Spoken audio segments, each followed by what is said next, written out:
우선 답 한번 먼저 부르고요. 서술형 같이 한번 풀어볼게요. 채점해 주시고 중요한 것만 한번 같이 풀어볼게요. 자, 1번은 4번이고요.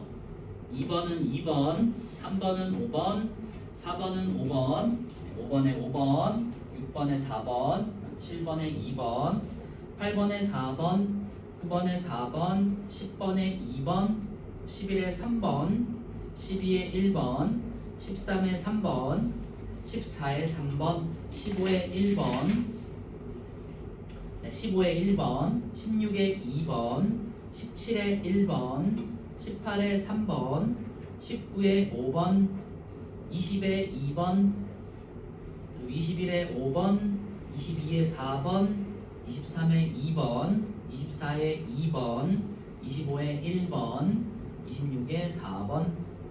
안 푼 친구들은 다시 한번 꼭 풀어보세요.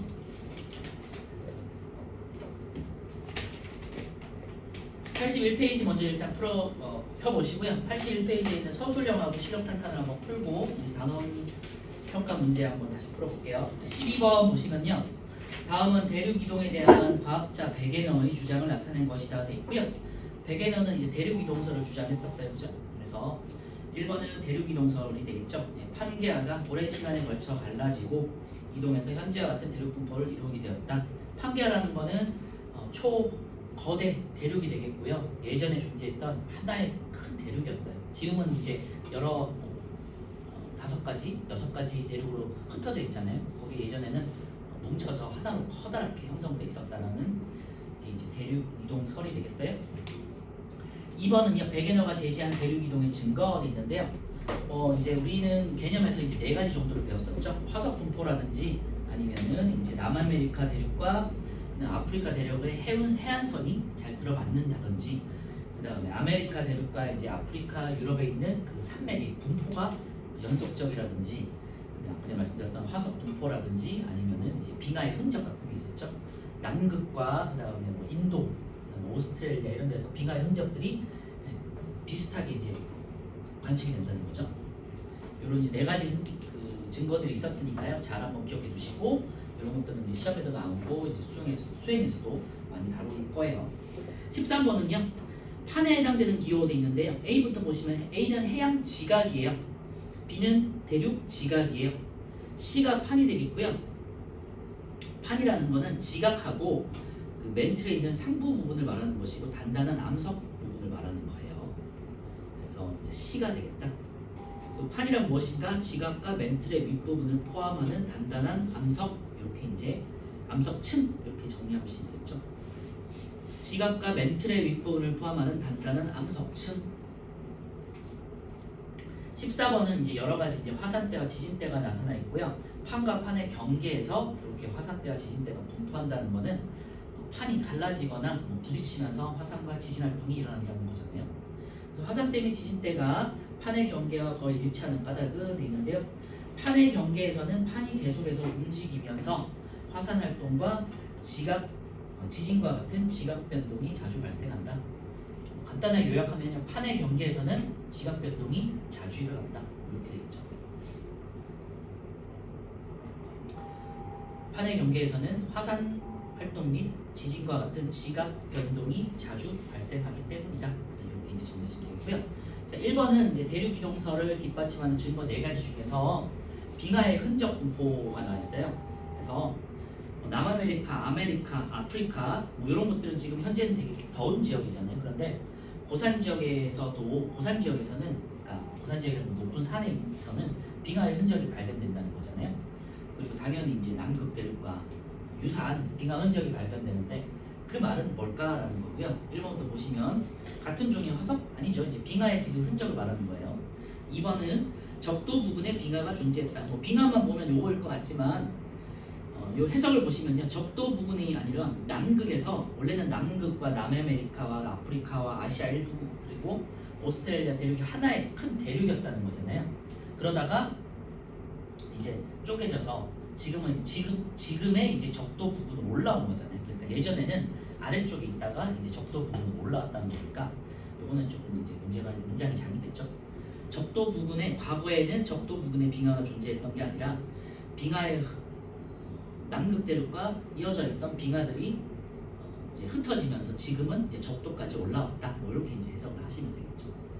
3번은 대륙들이 이제 적도를 중심으로 모여 있었던 게 아니고 지금 이제 현재 흩어져서 적도에 이제 온 거예요. 답은 4번이고요. 남아메리카 대륙과 아프리카 대륙은 붙어 있었을 것이다. 이렇게 해석하시면 되겠죠. 그래서 빙하 흔적을 보시고 남아메리카 대륙, 아프리카, 아시아 일부, 그 다음에 오스트레일리아, 남극 이런 것들이 이제 한꺼번에 다 붙어 있었다. 이렇게 해석하시고 지금 흩어져서 서로 멀어지는 방향으로 멀어지고 있다라고 하시면 되겠죠. 그리고 지금 지도를 한번 보시면요, 남아메리카하고 아프리카 대륙 이런 것들이 이제 아기가 맞잖아요. 짝이 맞잖아. 그리고 오스트레일리아 대륙을 이제 아시아 쪽에다 갖다 붙이시면 이제 약간 뭔가가 하나의 큰 대륙처럼 보이겠죠. 그리고 그 아래쪽에 이제 남극이 이제 밑으로 이제 붙어 있고 이렇게 생각하시면 되겠어요. 자, 2번은 브레골이 돼 있는데요. 자세하게 읽진 않겠지만 아래쪽에 쭉 보시면요, 에콰도르라는 나라, 이제 남아메리카에 있는 나라가 있죠. 일본, 필리핀, 뉴질랜드 등 태평양 연안을 잇는 브레골에 속해 있다가 있는데요. 브레골이라는 거는 태평양을 둘러싸고 있는 환태평양 브레골이 해서 화산대와 지진대가 몰려 있는 지역을 말하는 거죠. 그래서 태평양을 둘러싼 지역을 말하는 거예요. 그래서 이 브레골이 같은 경우는 판과 판의 경계가 되겠죠. 그리고 화산과 지진이 활발한 곳이다. 이렇게 이제 해석하시면 되겠죠. 기억은요, 판의 경계가 인접해 있을 것이다. 맞죠? 니은은요, 지진은 주로 특정 지역, 축정 지역이라는 건 이제 판의 경계에 해당되는 부분이 되겠죠. 그래서 답은 기억 니은 되겠고요. 디귿은 지진은 항상 대륙 내부가 아니라 이제 대륙의 주변부가 되겠죠. 그리고 이 지역에서 지진이 자주 일어나는 것은 판의 중앙이 아니라 판의 주변부 혹은 판의 경계 이렇게 고치시면 되겠죠. 그래서 화산 때, 지진 때, 그리고 지각 변동과 관련한 것은 고등학교 때 많이 나온 내용이니까 잘 기억해 두시고 수행이라든지 시험에서 많이 다루죠. 자, 이제 넘겨서 단어평가 문제 보시면요, 1번 같은 경우는 지구계 있는데 넘어갈게요. 4번이고요. 2번 지구계를 이루는 구성 요소 돼 있는데요. 가는 이제 생물권 되겠죠. 생물의 죄송해요. 기체라고 돼 있으니까 이제 기권 되겠죠. 나는요, 육지, 암석, 토양, 지구 내부 이렇게 돼 있으니까 지각 관련된 거니까 직권 되겠죠. 다는요, 지구의 모든 생물권 되겠고요. 라는 바다, 그러니까 수권 되겠죠. 그래서 이번에 이제 2번 되겠고요. 3번은 지구 내부 구조를 조사하는 방법은 이제 크게 두 가지 분류로 했었죠. 직접적인 조사 방법, 간접적인 조사 방법. 몇 쪽이에요? 82페이지 단어 평가하고 있습니다. 그래서 직접적인 방법, 간접적인 방법이 있었고요. 직접적인 방법은 땅을 파는 시추, 그 다음에 화산 활동 조사 이런 것들이 있었죠. 화산 분출물 조사 이런 게 있었고요. 간접적인 조사로는 이제 지진파 연구가 대표적이라고 했죠. 이 밖에도 뭐 여러 가지 운석 같은 것들도 이제 연구 대상이 되겠고요. 자, 민지 가장 효과적인 방법은 직접 땅을 파고 들어가는 이게 시추가 되겠죠. 네, 민지 일단 맞고요. 효과적인 건 아니죠. 비효과적이고 비용도 많이 들고 경제적으로 좀 힘들고 여러 가지 압력이나 온도 때문에 한계가 있다고 했죠. 효과적인 방법은 아니에요. 효과적인 방법은 이제 지진파 분석이 되겠고요. 윤호, 화산이 폭발할 때 나오는 물질을 조사해서 지구 내부 구성 물질을 이제 일부는 알아낼 수 있겠죠. 완벽히는 알 수는 없지만 어쨌든 윤호는 맞죠. 세정이는요, 지진파 분석을 통해서 지구 내부 물질을 직접은 알 수 없고 간접적으로 이제 파악할 수 있다는 거죠. 뭐 고체 상태냐, 액체 상태냐, 뭐 이런 것들을 이제 유추해 볼 수 있다는 거죠. 세정이 틀렸고, 운석도 지구 내부 구조를 조사하는데 이용할 수 있다. 그랬는데 지훈이 맞죠? 운석 같은 경우는 이제 태양계에서 이제 들어오긴 하겠지만 지구로 떨어지는 거긴 하지만 이제 지구의 과거에 대해서 한번 알아볼 수 있는 계기가 되겠죠. 그래서 간접적인 방법이 된다. 4번은요, 지구 내부 구조에 대한 설명이요.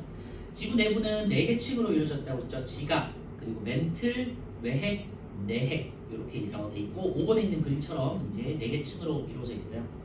1번은 맞고요. 대륙 지각이 해양 지각보다 평균 두께가 좀 두껍다 그랬죠. 그래서 대륙 지각이 한 35km 정도 되고요. 해양은 한 10km 정도 된다. 멘틀은 지구 전체 부피의 80%를 차지하고 굉장히 큰 부피를 차지하고 가장 큰 부피를 차지한다고 말씀드렸었고요. 4번은 멘틀은 지각보다 밀도가 큰 물질로 이루어져 있다가 되어 있는데요. 밀도가 크기 때문에 좀 더 아래쪽에 있다 이렇게 생각하시면 되겠죠.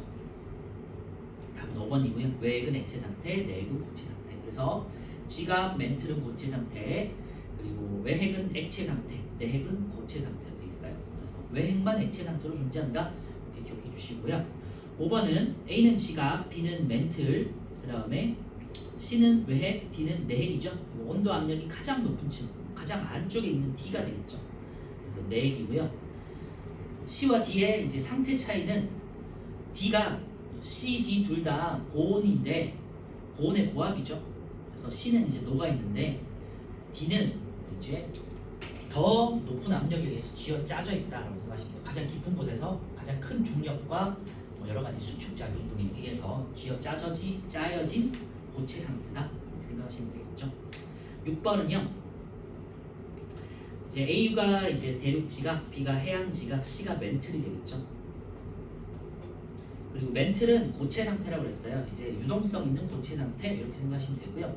멘틀 같은 경우는 약간 조금 판과 판이 부딪히는 경계면이 판과 판이 아니라 마찰 그 지각과 멘틀 사이가 이제 부딪힌단 말이에요. 그래서 마찰에 의해서 높은 열이 형성되기도 하고요. 지하 깊은 곳으로 갈수록 고온 고압에 의해서 조금은 녹아 있지만 보통은 유동성 있는 고체 상태다 이렇게 이제 해석을 하시면 돼요.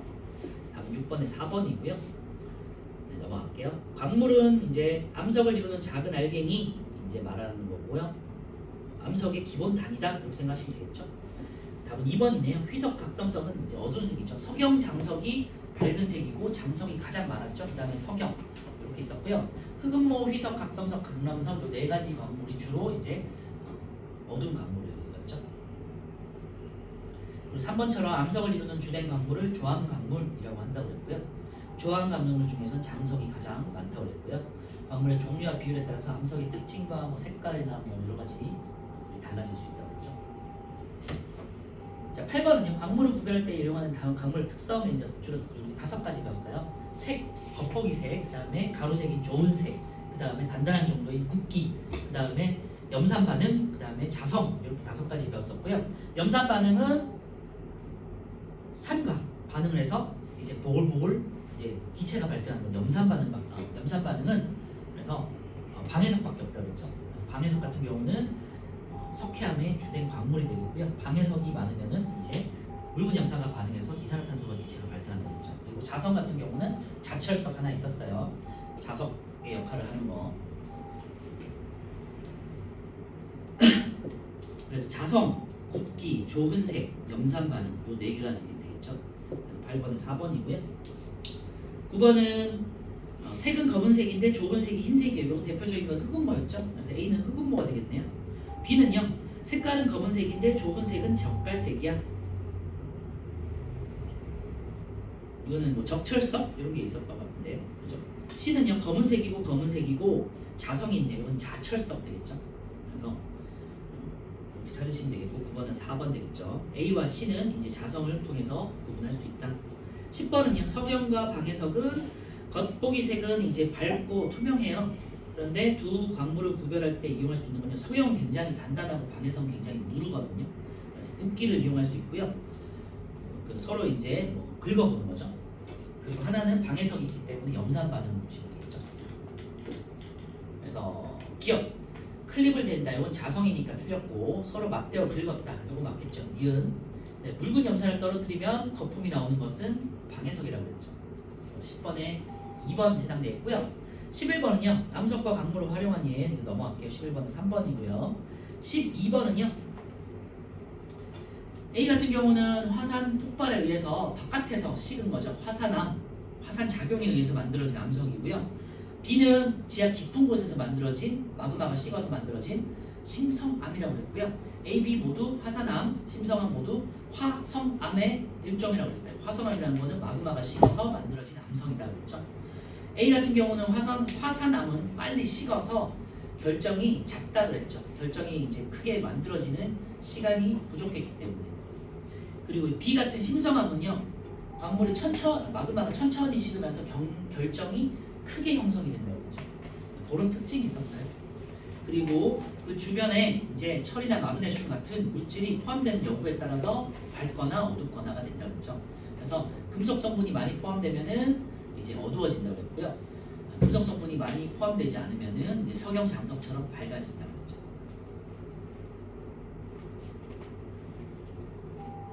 그래서 12번은요. 답은 1번이에요. 비에서 만들어진 암석에 대한 설명을 옳지 않은 것인데요. 암석의 색이 어둡다 이거는요. 화산암, 신성암 둘 다 나타날 수 있죠. 그래서 금속 성분의 유무 따라 달라질 수 있다는 거고요. B 같은 경우는 광물 결정의 크기가 크죠. 일단 마그마의 냉각 속도가 이제 천천히 식었고요. 심성암이라고 하고 반려암이 있다. 반려암 그 다음에 이제 화강암 이런 게 해당되겠죠. A 같은 경우는 흑음모 맞죠? 현무암 그 다음에 이제 유문암 이런 게 있었죠. 현무유문 그 다음에 B 같은 경우는 이제 반려 화강 이런 게 있죠. 자 13번은요 현무암과 화강암 돼 있는데요. 현무암은 검은색이니까 나가 되겠죠. 그리고 화강암은 밝은색이니까 가가 되겠죠. 그래서 색깔 구분을 통해서도 알 수 있어야 돼요. 13번은 3번이에요. 마그마가 가 같은 경우는 천천히 식은 심성암이 되겠고 화강암이 나는 현무암이니까 화산암이고 마그마가 빨리 식은 거죠. 나머지 것들은 보통 이제 반대로 되어 있거든요. 그리고 5번 같은 경우는요 화성암에는요 높은 열에 의해서 만들어진 거잖아요. 그러니까 다 화석이 발견되지 않아요. 화석이 발견되는 거는 이제 뒤쪽에서 퇴적하면서 나타나는 현상이었죠. 이제 어떤 뭐 광물이나 호수나 바닷가에서 이렇게 지층이 이렇게 차곡차곡 쌓였을 때 퇴적암이라고 하고 그때 퇴적암 같은 경우는 층리 화석이 이제 주요 특징이라고 했죠.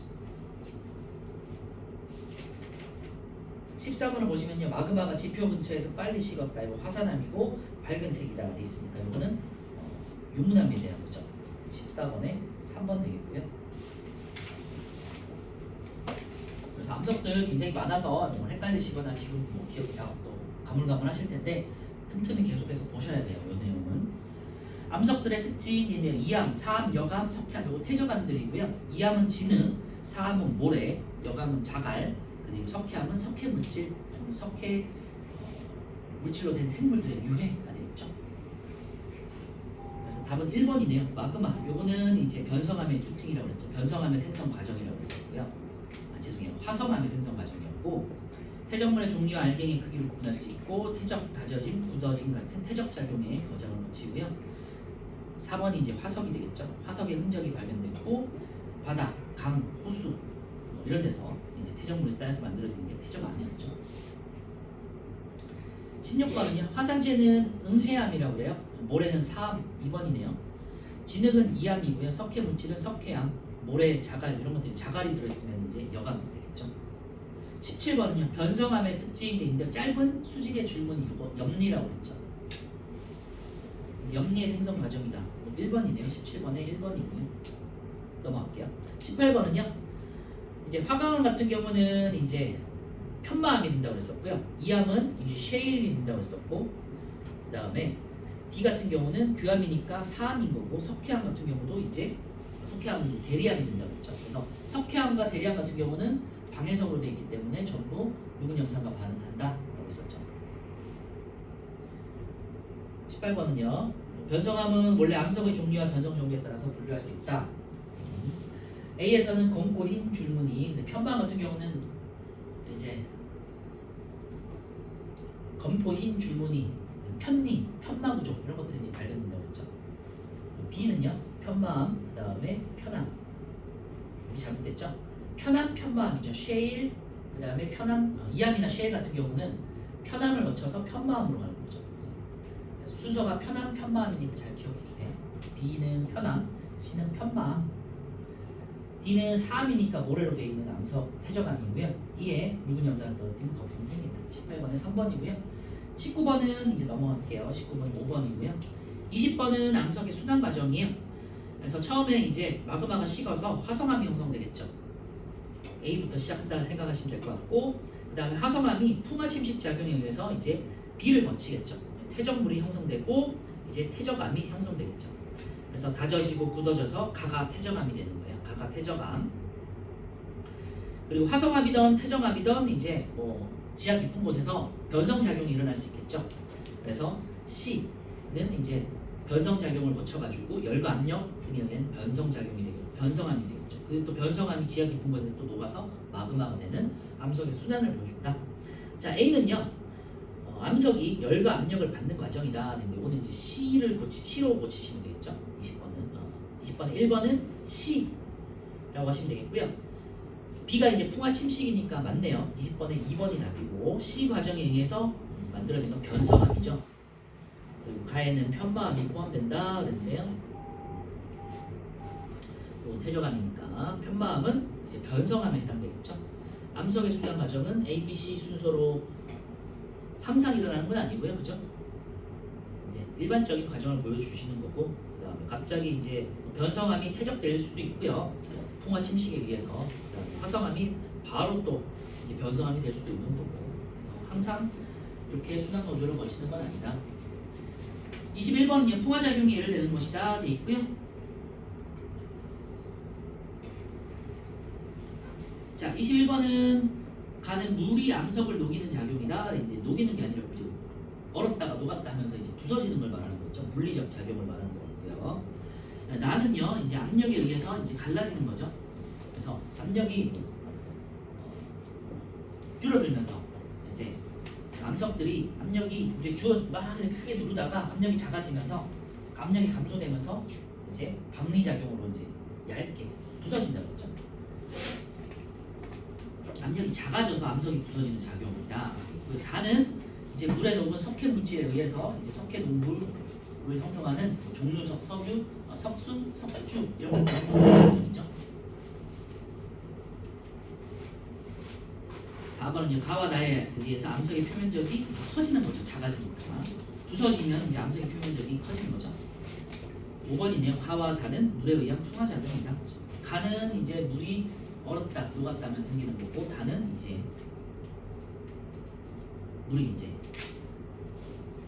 물에 녹아 있는 성분에 의해서 만들어지는 거니까 21번에 5번 되어 있고요. 22번은 이제 순서는 DCAB라고 그랬죠. 이 순서만 잘 기억하세요. 기반이 되는 D가 있고요. 기반이 부셔져서 C가 되고, 여기서 이제 여기 C 같은 경우는 식물이 살지 못하는 흙이 되겠고요. 그 다음에 A가 표토, B가 신토. 자, A가 먼저 생성된 다음에 식물이 살 수 있는 좋은 토양이 되겠고, 여기서 이제 빗물이나 지하수에 의해서 B로 이제 침투에 들어간다. 그렇죠? 그래서 순서는 DCAB다.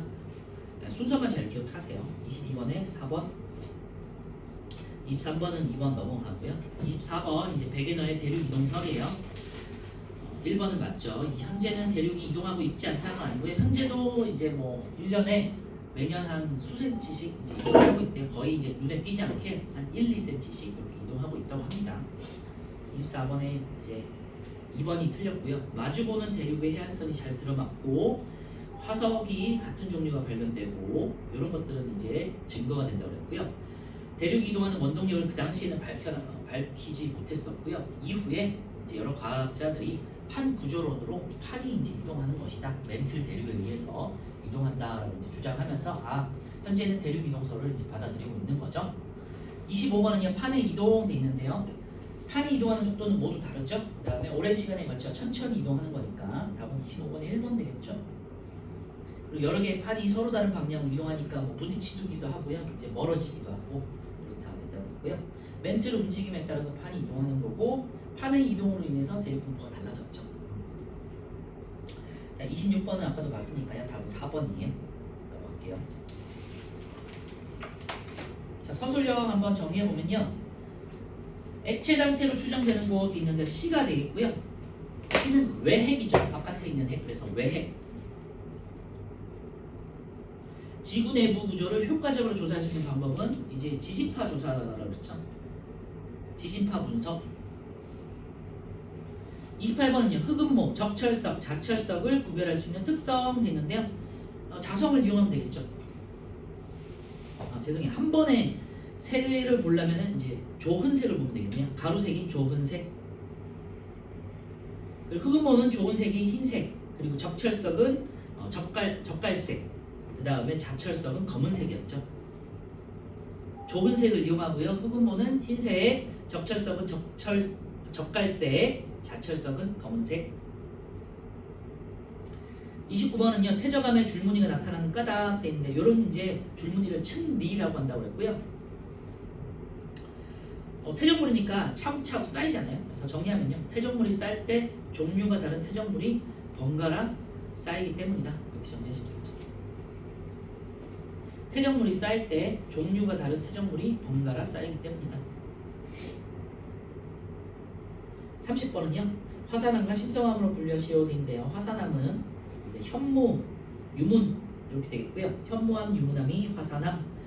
지하 깊은 곳에서 이제 만들어지는 심성암에는 반려암, 화강암. 화산암과 심성암의 특징 아까도 이제 말씀드렸지만요. 이제 화산암 같은 경우는 광물 결정이 작다. 왜? 빨리 식어서. 심성암은요. 광물 결정이 크다. 왜? 천천히 식어서. 자, 다시 화산암은 천천히 식어서 광물 결정이 작다. 심성암은요. 빠르게 식어서 혹은 빨리 식어서 광물 결정이 크다. 자, 31번은요. 이제 수직의 줄무늬가 나타나는 걸 말하는 거죠. 그래서 이러한 과정으로 나타나는 줄무늬 이름 합쳐서 이제 염리라고 그랬죠. 편리, 편마구조 이런 것도 다 합쳐서 이제 염리라고 한다고 했고요. 짧은 수직의 줄무늬. 이제 미는 압력에 의해서 이제 눌려지면서 생성된다고 했죠. 줄무늬가 생성되는 방향을 했는데요. 이제 압력의 수직 방향 되겠죠. 압력의 수직 방향.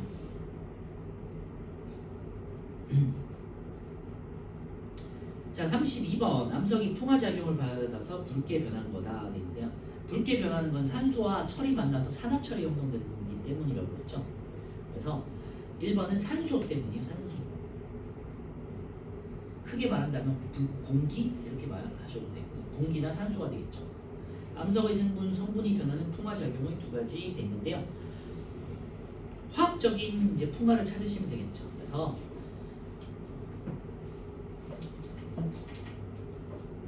이산화탄소가 녹아있는 물이 암석을 녹인다. 그래서 이제 석회동물이 형성됐었죠. 이산화탄소가 녹아있는 물이 암석을 녹인다. 두 번째는 이제 이끼가 있었죠. 이끼가 암석 성분을 변화시킨다. 이런 것들.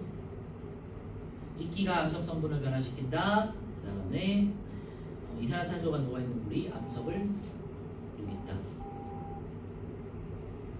자, 마지막 판의 경계에서 일어나는 지각 변동, 화산 활동, 그 다음에 지진 이렇게 쓰시면 되죠. 화산, 지진.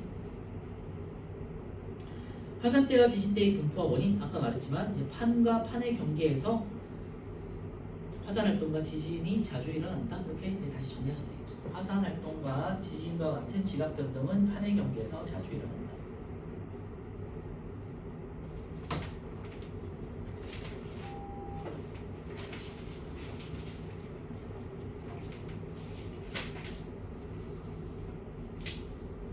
네, 지금까지 2단 한번 정리해봤고요. 다음 주부터는 제가 이제 1단은 복습할 수 있도록 이제 문제를 더 드릴 테니까 한번 숙제를 풀어오시면 돼요. 자, 92페이지 한번 해볼게요. 이제 여러 가지 이제 소리와 화장 이런 것들을 이제 보는 단원이고요. 지금은 그 전에 이제 빛과 관련해서 한번 정리를 해볼 거예요. 그래서 빛과 색 요 정도 한번 보시고 그 다음에 마지막 장은 이제 소리와 파동 이렇게 이제 진행이 돼요. 소리도 빛도 일종의 이제 파동이거든요. 그래서 같이 이제 묶어서 본다고 생각하시면 되고요. 일단 빛에 대해서 한번 알아볼게요. 첫 번째 물체를 보는 과정과 상황도 있는데요. 빛의 성질에 대해서 한번 알아보는 단원이에요. 그래서 첫 번째 빛의 성질.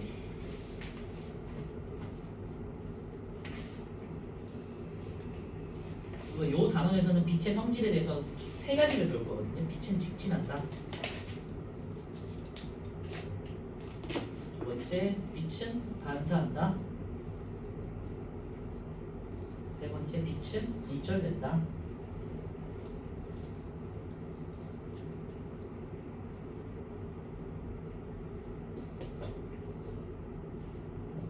세 가지를 알아볼 건데요. 빛의 직진의 예로는 이제 그림자가 있어요. 그림자가 생긴다는 건요. 빛이 직진하다가 물체가 딱 만났을 때 뒷부분이 이제 그림자가 지는 거잖아요. 그래서 직진의 예가 되겠고요. 그리고 여러분들 알고 있는 햇빛 같은 거 잘 보시면은 당연히 직진하잖아요. 그리고 뭐 레이저비 같은 것도 있죠. 레이저 이렇게 쏠 때 보시면은 빛이 직진하잖아요. 그런 것들은 이제 빛이 직진한다라는 거고요. 얘가 되겠고, 빛의 반사 같은 경우는요, 우리가 오늘 배우는 이제 거울이 되겠어요. 거울이란 게 이제 빛이 가서 반사돼서 내 눈에 보이는 거잖아요. 그리고 물체의 색을 보는 것도 반사 때문이에요. 이제 색은 우리 아마 다음 시간에 할 것 같은데, 물체가 가지고 있는 색이, 고유의 색이 있거든요. 그 고유의 색을 이제 반사된 걸 우리 눈으로 보는 거예요. 빛에 반사된 거를. 그리고 빛의 굴절은요, 오늘 이제 배우는 이제 렌즈예요. 거울은 반사의 예가 되겠고요. 렌즈는 굴절의 예예요. 반사는 갔다가 되돌아오는 걸 말하는 거고, 굴절은 가서 꺾이는 걸 말하는 거예요. 이따가 다시 볼게요. 다시, 반사는 갔다가 어떤 면에서 내 쪽으로 다시 돌아오는 걸 말하는 거죠. 갔다가 돌아오는 거.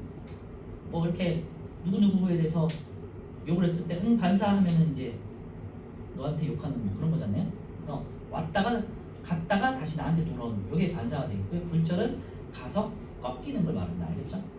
그리고 이제 뭐 물속에 있는 어떤 물체를 보거나 이런 것들 있죠. 이런 게 이제 굴절의 예가 되겠어요. 그리고 뭐 그 공기 중에 떠 있는 물방울에 빛이 꺾여서 생기는 게 이제 무지개거든요. 이런 것들이 이제 굴절의 예가 돼요. 그래서 그 중에서도 우리는 오늘 이제 거울하고 렌즈 이렇게 해서 이제 배울 거예요. 물체를 보는 과정부터 보시면요. 물체를 보는 과정이라는 건요. 이제 우리가 물체에서 나오는, 그러니까 반사돼서 나오는 빛을 보는 거거든요. 그래서 참고해 주시고 그 빛에 대해서 한번 알아볼 거고요. 그 빛을 본다는 거는 이제 우리 나중에 이제 또 2학기 때 아마 배울 것 같은데, 망막을 통해 가지고 망막에 있는 시각세포가 흥분이 되면 시각신경 그리고 대뇌 이렇게 이제 전달이 될 거거든요. 그런 과정으로 이제 물체를 봐요. 이 광원 보시면요, 광원이라는 건요, 광자가 빛광자예요. 그리고 원자가 근원 원자예요. 그러니까 빛이 나는 근원, 기본 이런 뜻이에요. 그러니까 빛이 스스로 나는 물체를 광원이라고 해요. 그래서 광원이라는 거는 스스로 빛을 낼 수 있어야 된다라는 거예요.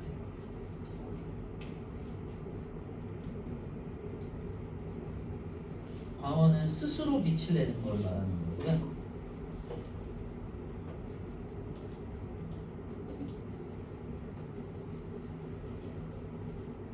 대표적인 게 이제 태양이 되죠. 태양. 그 다음에 빛을 내는 것들은, 스스로 빛을 내는 것들은 다 광원이라고 해요. 이런 전등 같은 것들 있죠. 백열등, 전등, 뭐 LED, 형광등, 그 다음에 뭐 LED는 전부 다 광원, 과학에서는 광원으로 분류하고요. 여러분들 쓰고 있는 핸드폰, 스마트폰, 뭐 모니터 이런 것들도 다 TV, 스마트폰, 핸드폰이라고 하시면 되겠고, 그 다음에 뭐 모니터 이런 것들 있죠. 조명, 전부 이런 것들은 광원으로 분류를 해요. 에너지 유무 이런 거 상관없이 스스로 빛을 내는 것들을 광원이라고 하고요. 광원이 아닌 게 되게 중요하겠죠. 그러면 광원이 아닌 거. 태양 같은 경우는 스스로 이제 에너지를 태워가지고 빛을 낸단 말이에요. 그래서 광원에 해당되지만, 지구라든지 뭐 행성 같은 것들 있잖아요. 뭐 달 같은 위성 있죠. 거울 이런 것들은 그래서 광원이 아닌 거예요. 그렇죠? 왜냐하면 행성이나 위성 같은 경우는 스스로 빛을 내는 게 아니라 밝게 보이긴 하지만 반사된 빛을 보는 거잖아요. 태양에 반사된 걸 우리가 보는 거기 때문에 당연히 이제 광원에 해당되지 않고요. 뭐 거울이라든지 이런 것들도 마찬가지로 반사되는 것들을 보는 것들은 광원에 해당되지 않아요. 그래서 광원인 것과 광원이 아닌 것을 잘 이제 구분할 수 있어야 돼요. 자, 두 번째, 빛의 발사, 반사와 굴절에다가 이제 별표 쳐 놓으시고요. 반사와 굴절에 대한 개념을 잘 정리해 두셔야 돼요. 반사 보시면요, 광원에서 나온 빛이 이제 다른 물체의 경계면에서 진행 방향을 바꿔 되돌아 나온다고 그랬죠. 말씀드렸지만 갔다가 되돌아오는 거를 이제 반사라고 해요.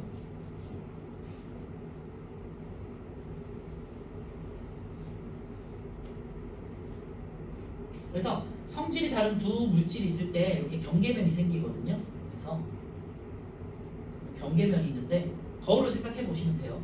이렇게 어떤 빛이 이렇게 들어가요. 이거를 이제 입사광선이라고 해요. 들어가는 빛을 입사광선. 그 다음에 이렇게 반사돼서 나오겠죠. 반사광선입니다.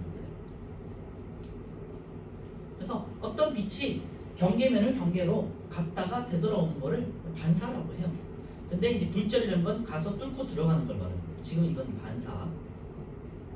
여기서 반사에서 중요한 건요, 이렇게 경계면을 중심으로 수직한 선을 그을 수 있는데요. 이 선의 이름은 꼭 기억하셔야 돼요. 뭐를 법선이라고 해요. 경계면에 대해서 수직인 선, 법선. 그래서 그 교재에서 법선에다가 동그라미를 꼭 쳐놓으세요. 법선의 이름을 꼭 기억하셔야 돼요.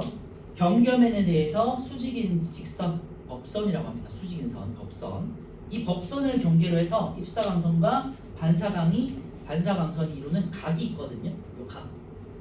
이제 뭐 수학 시간에 이제 각도에 대해서 배워주셨을 테니까. 그래서 법선과 입사광선이 이루는 각을 입사각이라고 해요.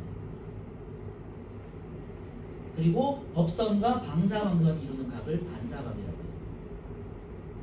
이 입사각과 반사각은 항상 동일해요. 그래서 반사의 특징은요, 입사각은 반사각과 동일하다, 일정 같다 이렇게 생각하시면 돼요. 그래서 항상 같은 각도로 입사되고 반사된다 이렇게 생각하세요. 아시겠죠? 요거 하나 기억하시면 되고, 요거를 반사의 법칙이라고 해요.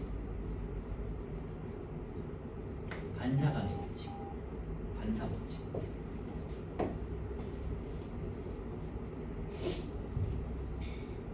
요거는 항상 적용이 된다고 생각하시면 돼요. 그래서 면이 고르거나 불규칙하거나 상관없이 항상 입사각과 반사각은 항상 일정하다. 아시겠죠?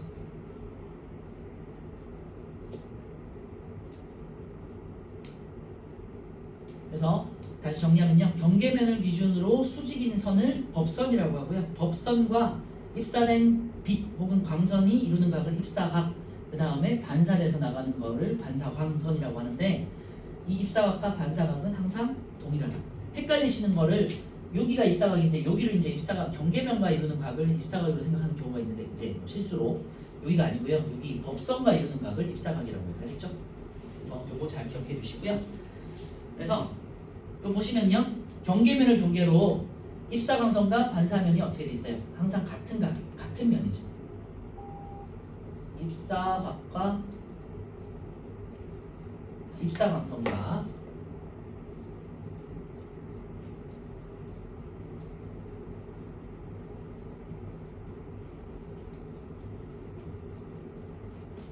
같은 면에 있다. 뭐 광선이라고 해서 다른 게 아니고요, 빛이요, 빛. 입사하는 빛, 관사하는 빛. 크게 두 가지 특징이 있으니까 잘 정리해 두시면 돼요. 반사는요, 입사각과 반사각이 같다. 이걸 반사의 법칙이라고 하고요. 이 입사하는 광선과 반사하는 광선 혹은 빛은 항상 같은 면 쪽에 있다. 옆에 있는 굴절은요, 보시면 그림을 보시면 아시겠지만 뚫고 들어가는 거기 때문에 경계면은 면적으로 다른 면이 있어요. 그렇죠? 자, 그래서 빛의 반사부터 다시 보시면요, 그 그림 아래쪽에 법선은요, 빛이 반사할 때 반사면과 수직인 선을 이제 법선이라고 해요. 그 법선을 잘 기억해 두세요, 이름을. 그래서 입사각은 입사하는 빛과 법선이 이루는 각, 반사각은요, 반사하는 빛과 법선이 이루는 각으로 정의를 해요. 그래서 빛의 반사 법칙 여기다가 밑줄해 놓으시면 돼요. 입사각과 반사각의 크기는 항상 같다. 아시겠죠? 항상, 이건 무조건이야. 그리고요, 제가 뭐 말씀 드렸었던 것 같기도 한데, 법칙이라고 돼 있잖아요. 과학에서 공부하다가 어떤 무슨 법칙이라고 돼 있으면요, 이거는 100% 무조건 자연계에서 항상 성립하는 규칙이다 이렇게 생각하시면 돼요. 100%. 근데 법칙이 아니고 뭐 이론이나 원리 이렇게 돼 있으면요, 예외가 있다는 뜻이에요. 그래서 반사의 법칙이라고 돼 있잖아요. 그래서 항상 입사각과 반사각은 동일하고, 입사각과 반사각은 법선과 이루는 각이에요. 법선 잘 기억해 두세요. 오른쪽으로는 좀 굴절 볼게요. 굴절이라는 건요, 꺾여서 들어간다 그러는 거잖아요. 그래서 빛이 한 물질에서 다른 물질로 진행할 때 경계면에서 빛의 진행 방향이 꺾이는 현상 밑줄에 넣으시고요.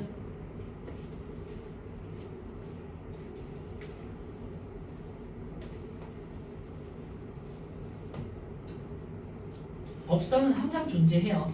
경계면을 중심으로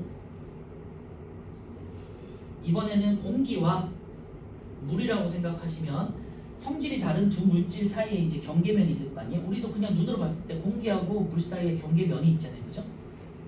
그 면을 중심으로 가운데를 이제 법선이라고 해요. 이 법선을 중심으로 이렇게 이제 빛이 이렇게 들어가요.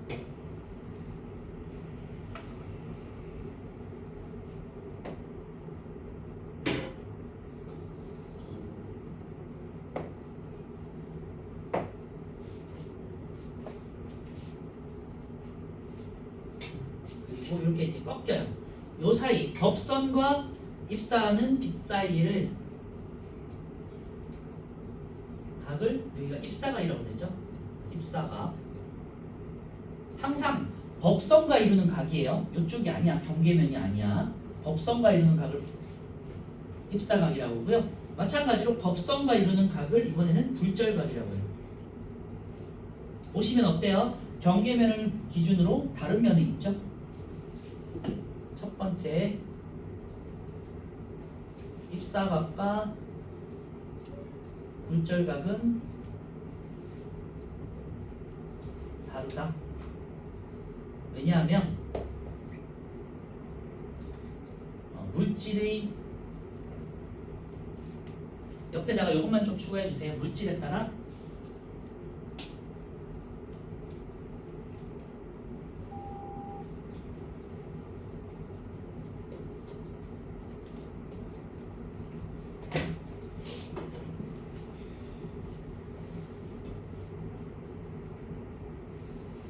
물질에 따라서 빛이 진행하는 속도가 다르기 때문이에요. 일반적으로 공기가 물보다 빛이 굉장히 빠르게 진행해요. 그리고 가장 빛이 빠르게 진행하는 곳은 진공 상태예요. 상태만 비교하면요, 진공이 가장 빠르고요. 그 다음이 이제 기체, 그 다음에 액체, 그리고 고체예요. 잘 아시겠지만 고체에서는 빛이 잘 거의 투과를 못 하잖아요, 그죠? 이건 상태에 따른 분류고요. 물질 많아도 같은 상태의 물질이라도 예를 들면 우유와 예를 들면은 물이다, 물과 다른 액체, 그러니까 액체마다도 다른 이제 그 속도가 달라요. 그래서 물질마다 빛이 진행하는 속도가 다르기 때문에 진행하다가 느려지겠죠. 예를 들면은 공기에서 이 빛이 이렇게 진행되다가 물을 만나요. 그러면은 느려지겠죠. 그래서 이렇게 꺾이는 거예요. 많이 가지 못하고 천천히 가는 거죠. 이런 비유는 그렇게 생각하시면 돼요. 여러분들 인라인 스케이트나 자전거 같은 걸 타고 가다가 이렇게 아스팔트, 콘크리트 이런 이렇게 좋은 이제 조금 매끄러운 길을 막 가다가 갑자기 이제 잔디밭에 들었어요. 그러면 어떻게 되냐? 천천히 이제 꺾이잖아요. 천천히 가면서 이렇게 살짝 꺾이잖아요. 느려지기 때문에. 그런 이제 느낌으로 생각하시면 돼요. 빠르게 가다가 어떤 잔디밭을 만났어요. 그러면 이제 천천히 가겠죠. 그래서 이렇게 이제 입사각이 굴절각보다 이제 작아지는 경우가 있어요. 물론 이제 물질마다 커지는 경우도 있겠지만 일반적으로는 공기에서 물로 진행할 때는 굴절각이 작아져요.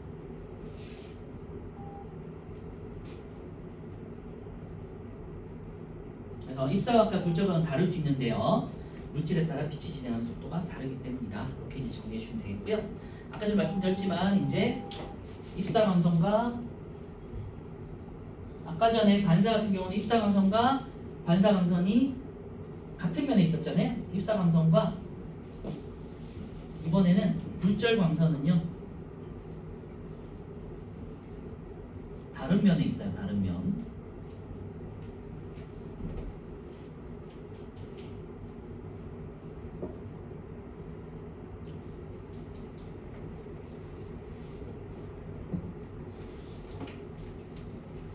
옆에다가 빈 공간에 이것만 한번 적어주세요. 공기에서 물로 들어가면요 빛의 속력이 느려지고요.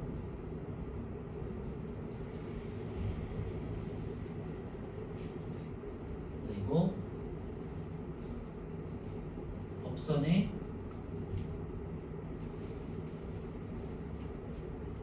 가깝게 이제 꺾이고요.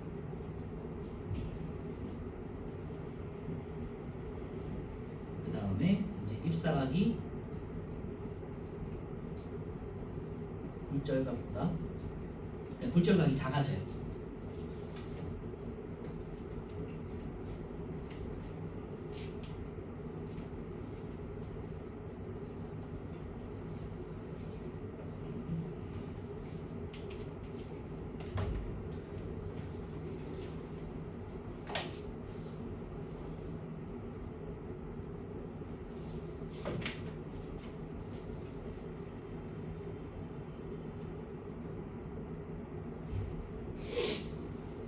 네, 이제 책으로 이제 마지막으로 정리해보고 조금만 하고 이제 쉴게요.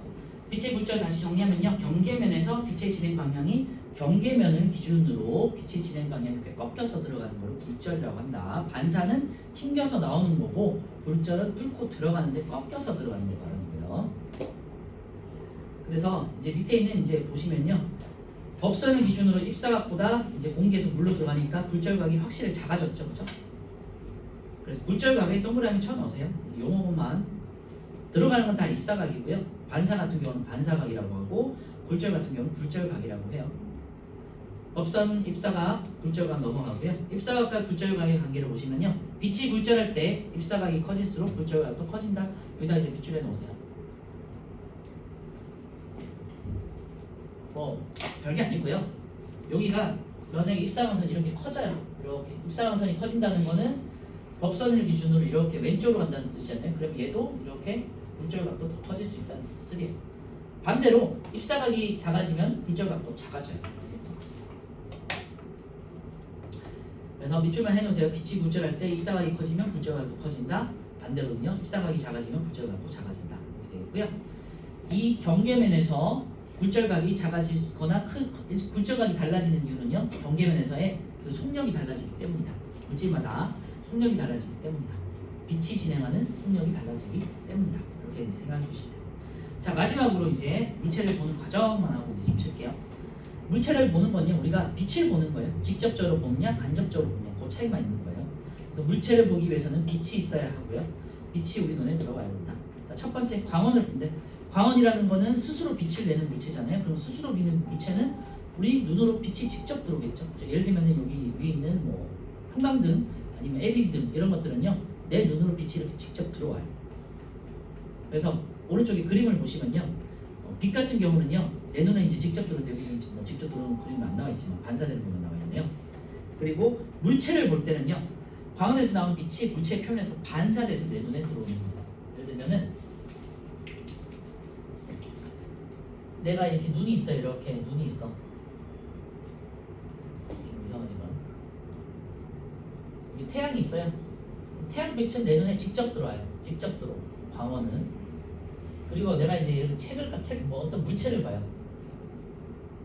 물체를 보는 건요. 이렇게 해서 간접적으로 반사된 것을 보는 거예요. 그래서 다시 기억하세요. 광원은 직접 내 눈으로 들어오는 거고요. 이런 빛 같은 건 직접 들어오는 거고요. 내가 어떤 책을 보거나 물체를 보는 건요. 이 광원에서 반사된 거를 내 눈으로 들어오는 거예요. 그렇죠? 반사돼서 내 눈으로 들어오는 거예요. 간접적으로 들어오는 거예요. 그래서 두 가지 방식으로 우리가 물체를 보는 거예요. 광원은 직접 내 눈에 직접 들어오는 거고요. 물체를 볼 때는요. 물체 표면에서 반사된 게 간접적으로 들어오는 거다. 3번은요. 안경을 끼고 물체를 볼 때는요. 물체 표면에서 반사된 빛이 안경에서는 이제 굴절된다고 하거든요.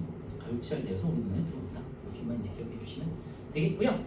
오른쪽에 플러스 강의 2번, 3번, 4번만 보고 이제 좀 쉴게요. 자, 2번 빛의 반사에 의한 현상이 있는데요. 반사는 아까 전에 말씀드렸지만 이제 거울이나 렌즈, 거울이나 그다음에 수면 이런 게 있어요. 잔잔한 수면 같은 경우는 이제 뭐 안에도 보이는 경우도 있겠지만 보통 이제 내 얼굴이 보이는 경우가 많잖아요. 그런 것들이 반사가 되는 경우예요. 그 다음에 빛이 굴절하는 까닭은요. 이제 아까 전에 말씀드렸지만 물질에 따라 빛이 진행하는 속력이 다르기 때문이다. 4번은요. 빛의 굴절에 의한 현상, 뭔가가 꺾여서 들어가기 때문에 물속에 잠긴 빨대가 이런 거 많이 보신 적 있을까요? 유리컵 같은 데다가 뭐 빨대 같은 거 아니면 뭐 젓가락 같은 걸 꽂아두면 이렇게 휘죠. 여기 이제 물이 들어있다면요. 빨대를 꽂으면요. 이렇게 들어가가지고요. 빨대가 이렇게 꺾여서 보여요. 이게 이제 굴절 때문에 나타나는 현상이에요. 그리고 일반적으로 조금 더 커 보여요. 그래서 물속에 잠긴 빨대가 꺾어 보이고요. 물속의 동전이 이제 여기 있던 동전이 마치 위에 있는 것처럼 이렇게 보여요. 떠 있는 것처럼. 그래서 가깝게 보이고요. 그 다음에 물속에 잠긴 다리가 짧고 굵게 보인다. 이런 게 이제 빛 때문에 꺾여가지고 이제 다르게 보이는 현상이에요. 이런 현상들은 뭐 이제 신기루라고 들어보셨죠? 신기루라든지 뭐 아지랭이 이런 게 이제 이런 비슷한 현상이라고 생각하시면 돼요. 네, 좀 쉬었다가 이제 마지막으로 거울과 렌즈 이렇게 한번 정리를 해보도록 할게요.